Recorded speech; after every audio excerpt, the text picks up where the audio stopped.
En Job 1:1 al 3, se nos presenta a Job como un hombre íntegro, recto y temeroso de Dios. Tenía una familia próspera, abundantes riquezas y, en general, una vida llena de bendiciones. Sin embargo, la historia da un giro dramático cuando Satanás se presenta ante Dios y lo acusa de que Job solo adora a Dios debido a las bendiciones materiales que recibe. Dios decide permitirle a Satanás poner a prueba a Job, creyendo en la integridad y el amor genuino de Job hacia él. A lo largo de la narración, Job experimenta una serie de desgracias, pierde sus propiedades, sus rebaños, sus hijos y finalmente su salud física. Job queda sumido en el dolor físico y emocional, y sus amigos acuden para consolarlo.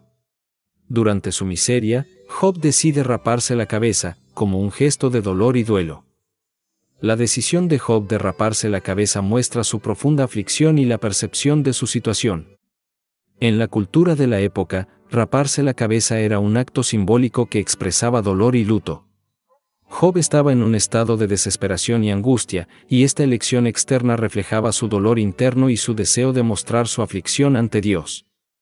El raparse la cabeza era una práctica comúnmente asociada con el duelo, tanto en el Antiguo Oriente como en las tradiciones judías.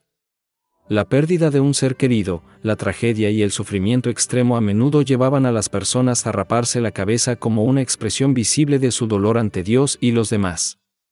Además, el acto de rapar su cabeza podría haber sido una forma de hacer una declaración pública y visible sobre su situación, lo que le permitiría recibir apoyo y consuelo de aquellos que lo rodeaban. En el contexto de la historia de Job, el raparse la cabeza no era simplemente un acto de autocompasión o una expresión de indignación hacia Dios, sino un gesto de sumisión ante Él. A pesar de su sufrimiento y su desconcierto ante la aparente injusticia que experimentaba, Job aún reconocía la soberanía de Dios sobre su vida. En Job 1:21, después de enterarse de la pérdida de todas sus posesiones y de sus hijos, Job dice: «Desnudo salí del vientre de mi madre, y desnudo volveré allí. El Señor ha dado, y el Señor ha quitado, sea el nombre del Señor bendito». A pesar de su dolor y confusión, Job eligió reconocer que todo lo que tenía provenía de Dios y él era libre de tomar o quitar según su voluntad.